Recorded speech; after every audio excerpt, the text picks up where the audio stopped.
Welcome to Beyond the Den.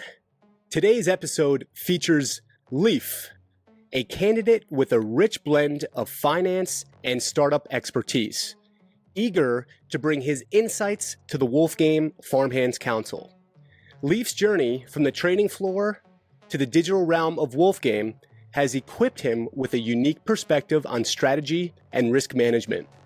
Join us as we uncover how his experience shapes his vision for Wolf Game and what sets him apart as a council hopeful.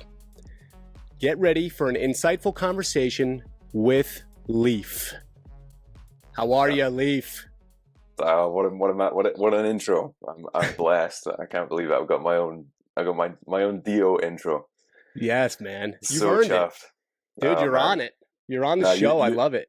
You're on it. You're really on it, and I can't thank you enough for the hard yards you're putting in. Cool. It's appreciated by myself and everyone. So big Nice. Yeah, no, I appreciate that for sure. And you're based out of Scotland, right? So I'm Scottish, but I live in London. Okay. Yeah.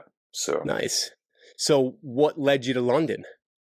So I studied at Edinburgh, and then basically in the UK, half of grad jobs are in London. So everyone kind of zombies down there, and I was one of the zombies. What motivates you to run for the Farmhands Council, and how does your diverse background in your profession, how does that run in synergy with Wolf Game? Sure. So the reason I'm running is like everyone else, the passion inside of me. I'm hooked, as is the whole crew.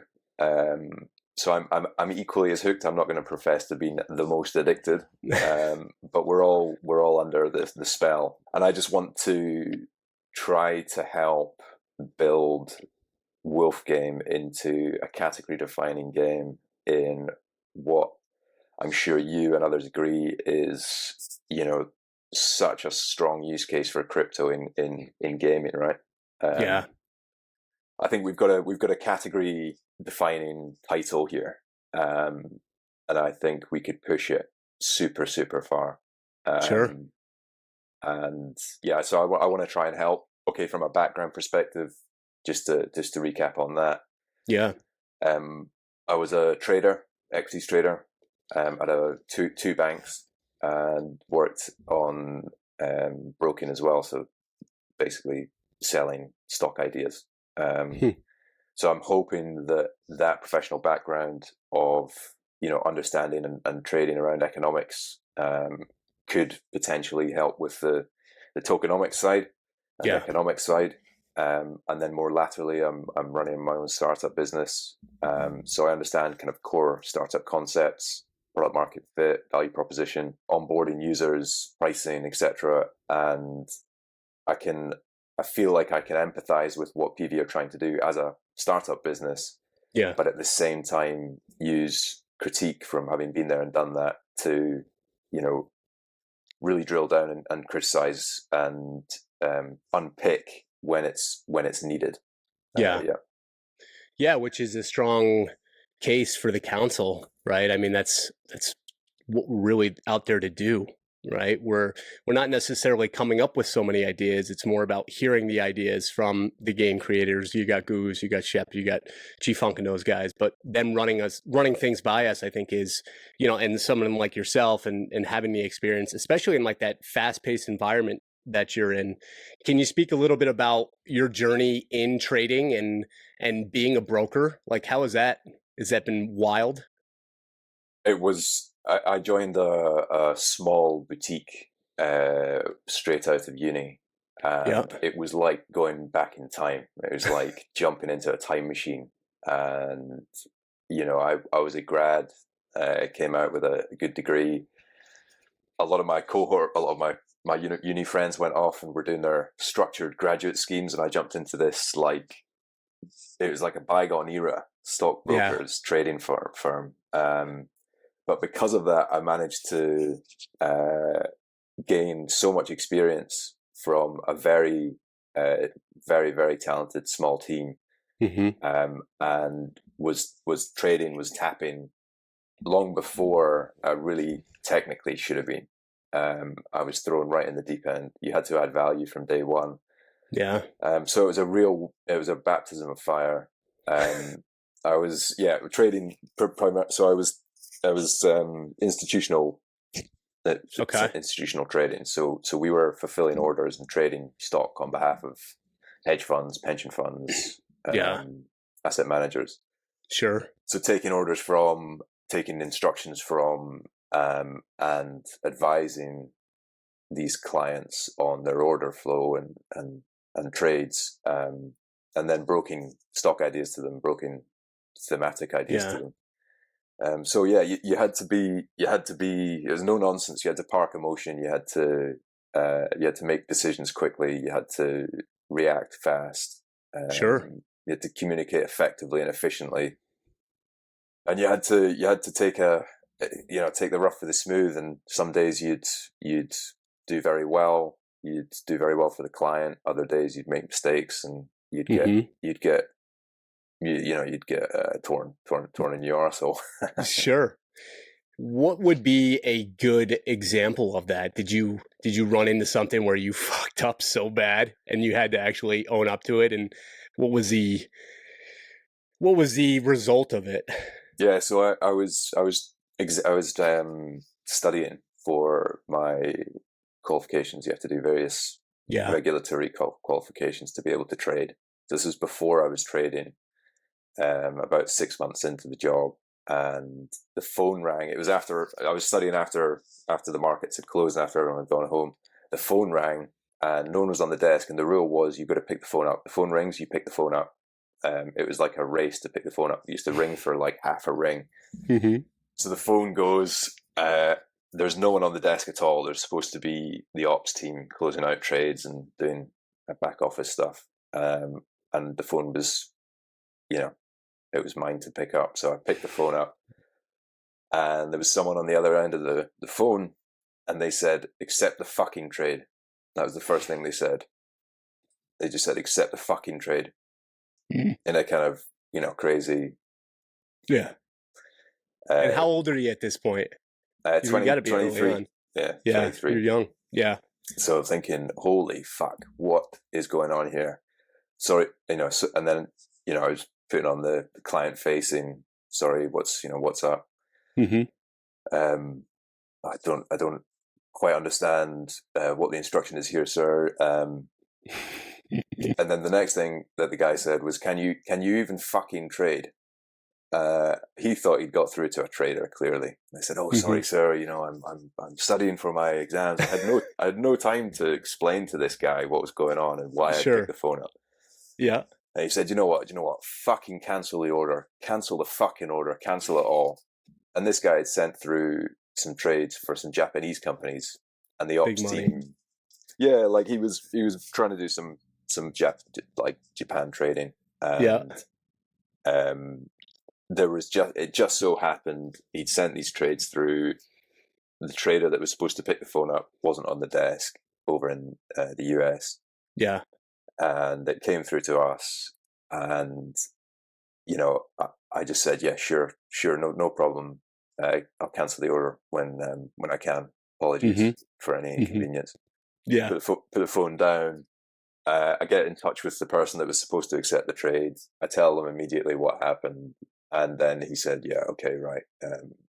You might want to phone the boss." So I had to phone the boss because it was a big client. Sure. So I had to phone the boss up and kind of fess up and say, "Look, I'm sorry, but you might have a bit of a stinker of a chat with your client in the morning." Sure. But I think he appreciated the communication. That was a kind of baptism of fire of how to deal with tricky customers, negotiation, communication. Sure. Yeah. Yeah, that's definitely high stakes for sure. Talk a little bit about your startup. Is that something that is fairly new, or? So it's a few years in. It's not actually finance related. Okay. It's quite niche, so if I give away too much, it's going to be clear what it is. Interesting. But it's been a fascinating I'm more of a kind of business guy, um, sales engine, Hmm. marketing engine, business guy. I'm not the subject matter expert in the what we actually offer the market. Yeah. Um, so it's been a real challenge, getting up to speed with the industry that we work in now, Hmm. and finding, product market fit, finding using frameworks to, you know, swim within the lane of chaos that working in a startup actually is. Yeah. So yeah, it's been great fun. It's very rewarding, but it's at the same time, Yeah. it's new kinds of stress, new kinds of challenges. Sure. Yeah. Very interesting. How about your Wolf Game journey? Can you talk a little bit about that and what captivated you initially? Yeah, sure. So I bought Bitcoin in 2013. I got some ETH 2015, and actually wasn't. I was a little bit late on NFTs. It was probably about summer of 2021. I really started tracking stuff, Yeah, that was like and me. Yeah. yeah, like I was seeing stuff, and it was just, it was mad. Like Top Hmm. Shot and stuff was kicking off, and the Hmm. money that was flying around. And I think the first project I saw was Creature World, and Hmm. there was the mint for Creature World, and I was like, God, yeah, you know what? I'll just watch this one. Watched it, obviously 10x, and thought, right, the next one that looks interesting, because I like Creature World because it had the artist dude, Danny. Yeah. Danny. Yeah. Yeah. Yeah. So I thought, right, there's validity. Like there's validity there. There seems to be some sort of like special reason to special sauce Sure. to get involved there. Yeah. So I started following Beanie, obviously, as everyone kind of was. He's a big onboarder, huh? Maybe He's we a should big just have onboarder. Beanie be in charge of onboarding. That's it. Are you in Discord right now? Yeah, that's so I follow big Beanie follower. I was in his Discord, and then he started dropping hints and stuff, and I jumped in and Yeah. got the riddle. He was doing the riddle, so I think I landed in the Discord about 140th, and Okay. I was chuffed, and the Discord was popping. I mean, it was Sure. just mad, And was this mental. GM? This was GM Capital too, right? So I was in GM Capital, but Yeah. Yep. his little riddles that he was sending out, Bry cracked it, right? I Bry do. the Yeah, sent. I do remember that. Yeah, so he cracked the code. I think that got shared in PV's Discord. Hmm. And then people just started going in there, and then the Discord was just mad. Yeah. Carnage. Absolute Yeah. carnage. Yeah. Really exciting. And I just thought, right, subject to whatever's gonna hit being do you know what? I think it was like it was a gamified thing from the start, wasn't it? Right. Even the Yeah. riddle to get into the Discord with Shep standing there and like the list just popping off. It was a kind of, it felt like there was that addictive and special atmosphere Yeah. right from the get. Yeah. Um, so the mint came around. Obviously, I minted like four. I think I minted four Sheep. animals. Or I got. No, I think I got three. I think I got three sheep and a wolf, and Okay. they were good odds. And I ran back through to I was minting it in like the study, and then I ran through to the kitchen, and I was trying to explain this to my wife. Uh, there's some fucking sheep. There's some digital sheep, and I just got a fucking wolf. Do you think I should mint some more? Like, and she's like, "What the fuck are you talking about?" Like, go get. I mean, and this is the best. I wouldn't tell her this, but this was the best Yeah. decision she ever made. She said, go and mint some more." Gave me the green light, so I ran back through because the bar thing was like filling up, and like there was Oh like yeah. only Yeah. a few left. So I minted like a second group of, I think it was another four, Hmm. and I stumbled on another wolf. I couldn't believe it. I got Nice. another wolf and three more sheep. So Wow. Little I had army. like quite a lucky run at the mint. What's your most memorable asset? Yeah, so the most memorable for me was, I had a small, well, medium-sized animal bag, and but then there was a day where it was post risky game where the Mm-hmm. pouches were still attached to the wolves, and Steve Aoki put his wolf up for sale, and I thought, there's no fucking chance Steve Aoki's claimed his pouch. Oh, No yeah. way. Yeah. So jumped straight on it, and he hadn't claimed his. How big was the pouch? How I think big it was were like- it his? was like- How big were his balls? Yeah. I think it was 400 or something. It was an A6, so yeah, 400K. 500K. Jeez, And which he was sold at it- that point, right? Yeah, Pretty. Yeah. What was wool at that point, right? yeah. I can't quite remember the figure exactly, but Yeah. like, I just thought there was no chance. Yeah. Did you chance? Did you hold on to that pouch? So I still got it. Yeah, I've never sold a pouch. That's conviction, man, Yeah. right there. It's like Yeah. you had 400K. The market on 400K wool at that point was probably what, 3 or 4 ETH or whatever at that point. You never really know. But Yeah, crazy. I've not sold a pouch actually. And then just did the whole thing like everyone else. Just went through the whole dramatic Sure. kickoff. Yeah. How do we bring that back? Right. I feel like I don't want to say it's over as far as the times go, right? Because it was like really kind of peak bull market where it was kind of winding down a little bit, but it was the first of its kind, and the lore and the gamification was just so intense and so special. And I don't think it's a full market thing. It's not like the market is over that. We as degenerates or investors, like that's what gets us excited. So getting us back to that point and the mystery of it. And there's so many people that think Shep is gone. I don't know. I tend to be optimistic about him still being around. And there are people just going, well, it's Pixelvault's game now, and it's like, what are your thoughts with that? No, I how do we get back there? That is the $1 million question, right? That formula, that kryptonite. I think it's possible. I think it is possible. As for Shep being around or not, I think regardless, Shep and team, or was Shep multiple people, whatever, Shep showed us at the start the formula, right? He showed us the rails.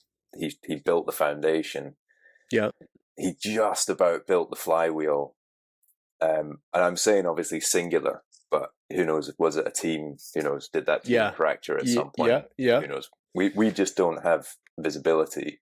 But what they did do for a huge portion of the last 2 years plus was build out this foundation, market it in such a solid way that I feel like, if Shep or team or whoever is still around, then expect more of the same. If not, they showed us the way, right? They showed us the way. They showed us the formula. We know how to move forward from where we're at. Yeah. And PV will, with our help, FHC community help, feedback. Sure. We all need to pull together and make it happen, and we can do this. Yeah, agreed. With your background in finance, how do you view the current situation with wool, and what recovery strategies would you suggest? If you Google inflation quotes, and it's like a gong show. Like, inflation is devastating. It's devastating. One of the quotes I was looking up earlier sort of cited that it was worse than war for a country. Inflation is just brutal. And we've had runaway inflation in wool, we've had runaway inflation in resources, etc. So we just need to tackle the inflation, I think, is kind of front and center. I think if you were to stack rank all of the different things that we need to go through and run Yeah. through, Yeah. I do think tackling the economy is at the top of that ranked list. I do think wool is probably at the very top of the list. Just from a kind of like, I'll full disclosure to the community. I'm a Citadel member. I'm a wool maxi. I've had my Twitter account up since like the early days of Wolf Game, and I've never changed the description of my profile as being a wool maxi. Like the token, a rising wool token lifts all boats. Mm-hmm. I think there's evidence for that. I don't think there's much evidence at the moment in this market with our user base being crypto degens. I don't think there's enough evidence to suggest that a fun game would filter through and drive demand for wool. I think at the moment, personally, I think you have to lead with sorting the tokenomics, sorting out wool, and then all of the boats will rise in tandem, because the crypto bull is coming. I'm not like one of these crypto influencers. I don't. We know that the gaming bull is coming. Sorry, and it's going to be savage, potentially severe. A gaming title is going to land. A gaming title is going to break through, and it's going to onboard Web 2. It's going to onboard normies. Yeah. Now, I'm not going to sit here and say that Wolf Game is going to be that title that does that breaks through, but it's inevitable that a title is going to break through, and then the user base will start to change. It will start to change. Yeah. But at the moment, the user base are Web3 degens, Web3 natives, crypto natives. You're getting some gamers coming in. There's been a lot of debate over the last couple of years as to why they hate why do gamers hate crypto? Why do they hate Web3 gaming? But they'll come when the big titles, when the titles start breaking through, but also when the Web2 companies start building in Web3, which we're already seeing. Yeah, sure. Excuse me. Sorry. So no, it's great response. So that's like the macro. The macro is the web, the gaming bull is coming. We need to ready the project for when that hits, because the first title is going to hit. It's going to break through, and then it's going to go through the kind of, it's going to go through the layers, and projects are going to rip, and you're going to get speculators speculating on tokens, more than probably speculating on assets. So we want to be able to have something that's ready, an economy that's ready to attract both, the token buyers and the actual people who are going to play the game. Yeah, agreed. Yeah, and going into this bowl, it's so incredibly important, because the timing needs to be impeccable for this, right? Because if people start seeing these games, these coins start going nuts, they're going to start unloading wool. Like, timing is of the essence. They're going to go, listen, I'm missing all of these gains from this bowl. I don't have time for this, right? No matter how much they love the game. And, it comes down to everyone's been beaten up for the past 2 years, right? So they need to make ends meet. I'm sure there's, a lot of us are pretty overinvested, which we all know. We could have a huge powwow over that alone, right? And a support group and all that fun stuff. But, its timing we're ready, right? So it's like, we need something to chew on. For sure. So I think that the timing with the Farmhand Council is awesome. It's a great point. It's a great point, Dio. Like, we need to get ready so that we can grow into it, but also, there's going to be an opportunity cost of being in wool and Wolf Game if everything else is ripping around you. Sure. So there is. Yeah. It's ensuring that there's energy and pace. Right. At the end of the day, it's not about trying to time the market. It's not about trying to time the crypto bull. Yeah. Sorry, the gaming bull. No one knows when that's going to. Sure. And you No don't one want to knows when that's force going it to hit. too. Yes. You don't want to hiss. You don't want to force it, but you do want to build. You do want to keep up a good energy and pace towards. Yeah. Ticking off these big goals, these big economic Mm-hmm. problems that we have.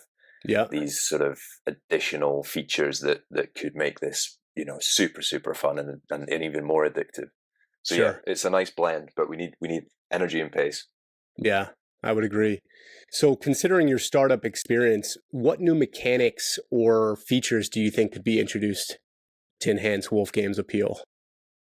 Yeah, I mean, like I think that there is just such a solid base of talent in the community. So I think one of the key mechanisms would be standing the Farmhand Council up quickly, and then like installing confidence in wool second, and then building new mechanisms around wool, be it sort of around both. I see wool as both governance and utility. So it's got two kind of layers to it. One is the governance aspect, which is the high quality reason to own it, and second is utility, and utilities anything that you see in game, or even the utility to be able to sell it for ETH or whatever. So like Sure. utility or staking it, whatever, like that. So that's all bucketed into utility. Governance is the high quality reason. Utility is like the medium to low quality reason to use it. Even things like deflationary tokenomics, that comes into the utility bucket. You've got this totally separate and unique area of governance that is the high quality reason to own. It's the kind of it should be the permanent high quality reason to want to hold wool through the in perpetuity, and that's where I come at things from. That's Sure. What would you say as far as, because it's the governance end, right? We've seen some of the really small holders that have maybe more assets than wool, right? Kind of speaking their opinion on it, saying, well, the whales or, the wool maxis, right, are just going to steer the game. Yeah. What are your thoughts on that? I think there's been a lot of discord, like the use of the word, like in terms of, there's been a lot of heated discussion about the Citadel and rest of world. I think it's a shame that it's become like factioned in the way that it has. Because if you were to get like a day pass to the Citadel chat, we're just chatting about like the game. It's just like less memes. It's like less memes, which is like both a blessing and a curse. But it's just chatting about the game. So you would also see, if you got a day pass, that we're all passionate about. We're all passionate about building like a fun, engaging, addictive, brilliant, category-defining, risk-to-earn game. It's just that at the moment, I think it's come to a head, and it's become super fractious, both within Citadel and outside Citadel, because the economy's in the state it's in. If you tie up the economy, if you sort out a few of these major sort of building blocks of the economy and the tokenomics, the Citadel, it's like, what are we going to talk about? But it's true. You can have a lot more constructive thoughts, right, and more game planning, because you got something to sink your teeth in. I think it's a communication thing. I'd love to have the Citadel on the show like some of the key members or whatever, like we can put you in some black cloaks and do some voice, right? The Citadel. That's how you kind of envisioned Wolves Anonymous, which was fun. But again, it brings back the fun aspect, the social aspect, the lore. I think that is a game changer. But I think it is how it's all communicated. Because somebody like you look at somebody like Tom, right? Tom Metaverse, sweetheart of a man. You know what I mean? Yeah, I want him to, I don't even have a daughter, but I would want him to marry her. And but again, he could also be a serial killer too. So that's but it comes down to the fact that like he's a smaller holder, he's a grinder, right? But we need people like that too. So we can't bark at Tom. It's like, hey, let's talk over a cup of tea and like let's normalize things and like. But I understand the wool end because everybody's down bad. But the wool maxis in the grand scheme are down the most, right? You can't argue that, dependent on where you bought in. Yeah, I see it less as it's not like we're in it first in the line or first in the queue to get our gains back. Sure. Yeah. I see it more as if you nail governance down, if you build this high quality reason to own wool, you save the token, which dramatically impacts the everything, the yield of everyone's stuff, and the whole game can survive.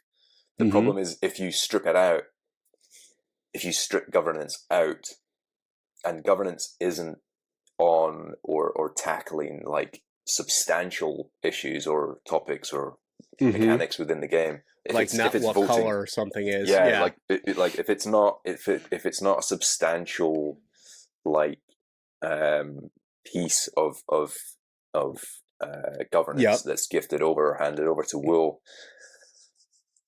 then there's potentially that's like doomsday scenario potentially, where wool is just this shit coin that everyone sells down to get get an exit or get their yield or whatever.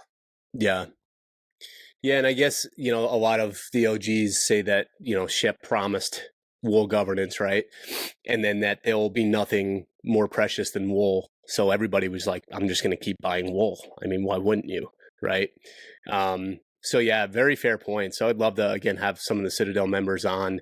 I'll definitely reach out to them.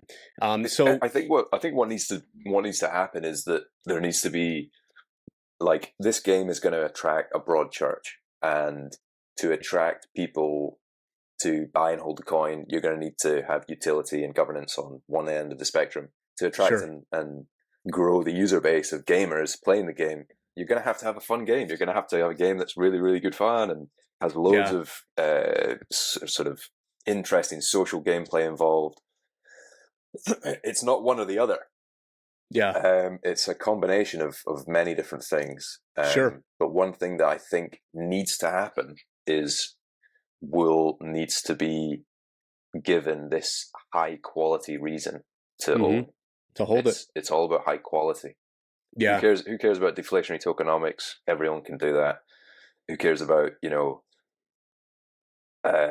increasing or decreasing the fees that you pay to play peak or use a bath or use a barn? It's all really small fry stuff compared to this North Star of wool having severe governance or sincere governance over the ecosystem. And being this engine that people want to be a part of, and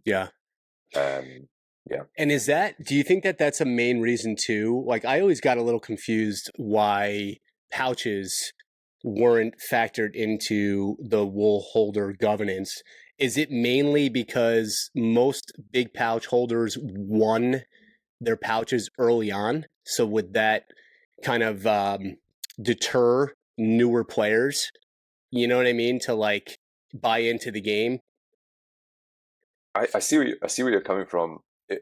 Pouches have been this like amazing technological advancement in it's crazy in NFTs.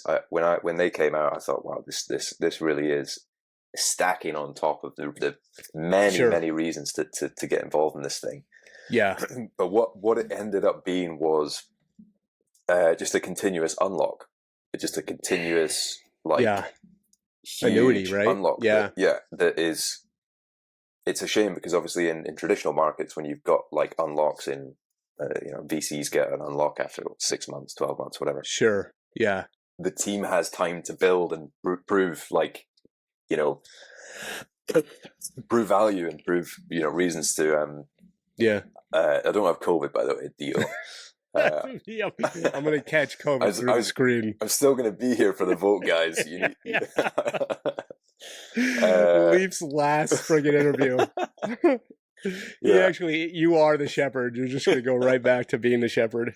Yeah, maybe remember that guy Leaf? What the hell happened to that dude? God, yeah.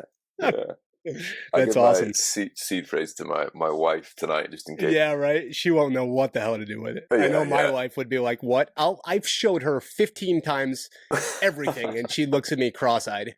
My wife's not cross-eyed, guys. Believe me, she's not. I don't go after the cross-eyed women. No shame to the cross-eyed women, but yeah, it's so. If we go back to the Farmhands Council, like, what do you think your role would be within that council? Like, what kind of strengths could you bring to the table? Yeah, I think like with my, I think my blend of actually having worked in a bank, a couple of banks, with that knowledge base in economics and and then coupled with maybe more startup related experiences. Plus personally, like a kind of element of emotional intelligence that would allow me to kind of fuse it and communicate it and, collaborate with others, be part of a team, a functioning team. This isn't like a leadership contest. We're trying to become a team here. And I feel like I'm a good team player. But, at the same time, bring some skills to the table, some harder skills to the table. So that blend of hard and soft skills, I think, is probably where I feel I can add some value. That's awesome. Yeah, you definitely would not want me in the seat of finance, crunching numbers or doing anything of the like. Man, you've definitely found your flow state in podcasting. You're an absolute beast. You'd want the guy the first guy to be in a battle, the guy in the first line to just go wild and take down about 2 of their lines of people, and then you'll be good. I'll clear it out. But yeah, cool. You want to go? Let's go through some rapid fire questions. Sure. Okay, cool. How you doing on time? All right. Man, I'm easy. Yeah, you're right. Okay, cool. Yeah, I'm good. My wife will be home shortly, which will be good. My 2-year-old sleeping upstairs right now. I mean, he could be. There's about a 72% chance that he's screaming his head off right now, but I can't hear him at all. So, dude, I've gotten into a point where I'm in the basement. I turn my freaking water heater off because of the background noise, and I turn my heat off. So the other night I was doing, I think I did like 5 or 6 in a row, completely forgot to turn back on the hot water and fucking left. And I'm in New York and left the freaking heat off, dude. Oh God. It was like, I felt like I got stabbed in the stomach. You know what I mean? Cause like my kids needed to take a bath and my wife's like, why isn't there any hot water? I'm like, oh no. Fuck. Yeah. You know what I mean? Like, it was just like, oh, and my son's like, I'm cold. Oh my God. And then I'm like, suck up, kid. Come on. So some rapid fire here. Let's go into an unexpected fact about yourself. I'm addicted to golf. Nice. Yeah. Great game. I'm a Scotsman, but it's kind of par for the course, but I'm addicted. Yeah. It's definitely a very addictive game, that's for sure. So yeah, if the council, exactly. Hopefully we can do a Wolf Game golf. Oh my God, that would out in freaking Scotland. That would be unbelievable. That's cool. Yeah, I would definitely wear a kilt out there too. We'll get you into a kilt deal. No worries. Yeah, man, would love it. Yeah. If the council were a sports team, what position would you play and why? So I'm from the UK, as you all know. So I don't do American football, baseball, basketball. Sorry, soccer I do. I see myself as a sort of defensive midfielder, which is kind of the position between outright defense and attack, or like a quasi attacking role. I say that because I was around. I'm more active and have been more active in like EU hours, like European hours, and there was a hell of a lot of FUD during the FUD wars back in the day, and I was in defense mode, just batting off these orcs coming in, spreading FUD, and it was just like a tough time to because there wasn't actually a mod online during these hours, so it was like people just total orcs coming in and just slinging shit, and there were a few solid guys in there, NF Tech, Brucey, Pacmal, and other European guys. Like we were all just fighting, all in defense, just fighting. So, but more of a midfielder, like that blend midfield, i.e., I do have the attacking, and let's keep up the energy, keep up the pace. I've got that side as well. Yeah, great response. When I think of a midfielder, I think of endurance. Yeah, and being in the startup world, man, you have to, and also the crazy hours that you worked and put in. I'm sure with being a trader, I mean, broker, all that fun stuff. I mean, definitely, there's you were pretty much working 24/7. I'm sure. Well, you had to get up early, super early. Sure. And you'd clock off at the same time, but then you'd be looking at the US and looking at what's happening in the US, looking at US after hours, looking at Asia. So it didn't really stop. Sure. It took quite a while actually after leaving to unplug. I could imagine that like it was like a gerbil hamster wheel thing. You had to get off it. Sure. What criticism have you received in the past or even currently that has helped you grow professionally or personally? Yeah, so like I am quite like talkative, and when I get bullish on something, I'll like I'll be really quite talkative, passionate, and I think sometimes in the past that would drown out other people potentially in the room, and drown out the value of obviously their input. So I've been working on being less like kind of dominating in a conversation, and letting other people speak and communicate, and realizing the value in that. Less talk, more listen. You got 2 years. What is it? 2 years in one mouth. So no, it's so true. Yeah. What legacy do you aim to create within the Wolf Game community? One of the guys came in and said they want to basically become Anon because the community's just blown up so big. Similar vibe there, but I think hopefully like a more cohesive. Hopefully, if FHC were to materialize, I would hope to create a cohesive group, and I would like that group to be known in years to come as a group of top, a group that functioned really, really well and got shit done, and supported the project as best they could. Excellent. In the case of a significant game exploit, a new one, right? What steps would you take for resolution? Yeah, I think it's all about communication at the end of the day. Obviously, the pause, the great unpause, all these things, they happened. They were abrupt, but I think communicated fairly well, shut down fairly well. I think just keeping lines of communication open, is super important across, the tech piece, but also just in general. Sure. Having solid communication, timely communication, and to be honest, the team's been in the past when exploits have been discovered, they've been quick at patching them. So it's I think they're actually pretty solid when it comes to exploits. Yeah. I love the bug bounty idea too. It's just so, it's the first time I ever heard about it when they did it through that exploit. It was just really kind of cool to see. And, everybody like who have the big brains in that realm, right? That just kind of stepping up to the plate and being like looking through contracts and freaking finding the little exploits. But now think about how with the advent of, AI and ChatGPT and all this wildness, I mean, it's got to be a lot easier to kind of streamline a lot of it, or to be able to define these things for sure.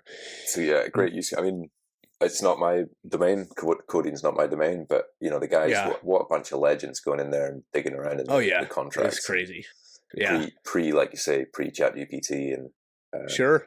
Huge respect for that. Yeah, crazy attention to detail for sure. What's a common misconception about you and the Wolf Game community? Probably, I was thinking it's probably because I'm from Europe. I'm like, bad teeth, normie, weirdo, like, I don't know. So shout out you, Team Europe, shout out Team Rest of the World.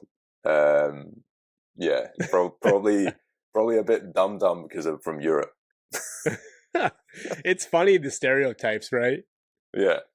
You think of you almost think you're like Austin Powers or something, but you know what I mean? But that's not the case. No, yeah. I don't see that. I mean, the ecosystem is like, it's all in the US and the space is all over stateside. Those cocky Americans, I mean, but, you guys know how to commercialize tech. And sure, I'm happy that it's based in the US. And I'm rooting for it. If they don't drive innovation or continue to drive it out of the country, right? So, well, yeah. Well, there is that. Yeah, it's crazy. All right. Well, I'm going to throw a little curveball here. So, drawing from your experience in handling pressure with demanding clients, imagine a high-stakes scenario in Wolf Game where quick decision making is crucial. What would this scenario look like, and how would you navigate it to ensure success?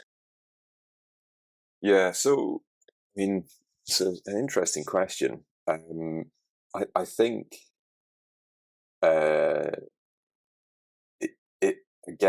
it comes down to keeping your calm, trying to park too much emotion, don't get too drawn in. Breathe, communicate clearly, and make a decision. At the end of the day, you've got to back yourself. Go with what data you have. Mm-hmm. Make that decision based on the data you have, the information that you have, but also seek help from others. As mentioned, that the FHC is a team. We're a team of people that want the best for the game. And if you don't have the skills, necessary under pressure, then seek help. Ask someone who's done it or been there or has the skills that and lean on the community. Lean on the help of others. Yeah, definitely some wise words for sure, and that's wisdom, right? I mean, that's throughout the years of putting in the work. Getting knocked around a little bit, actually having to ask for help. And it sounds corny, but it is a sign of maturity, I believe. So, Leaf, what is something that you want to leave the voters with? Yeah, I just want to say, much to the frustration of my wife, I've been hooked to Wolf Game since Mint. I've really, really enjoyed my time, in no small part thanks to the community. It's been what a ride it's been. The community are basically have made Wolf Game what it is. So I just want to say thanks, really. Thanks to everyone for making such a fun project that I've poured, and we've all poured so much of our lives into. Mm-hmm. I hope we can continue it. I hope we can build and grow.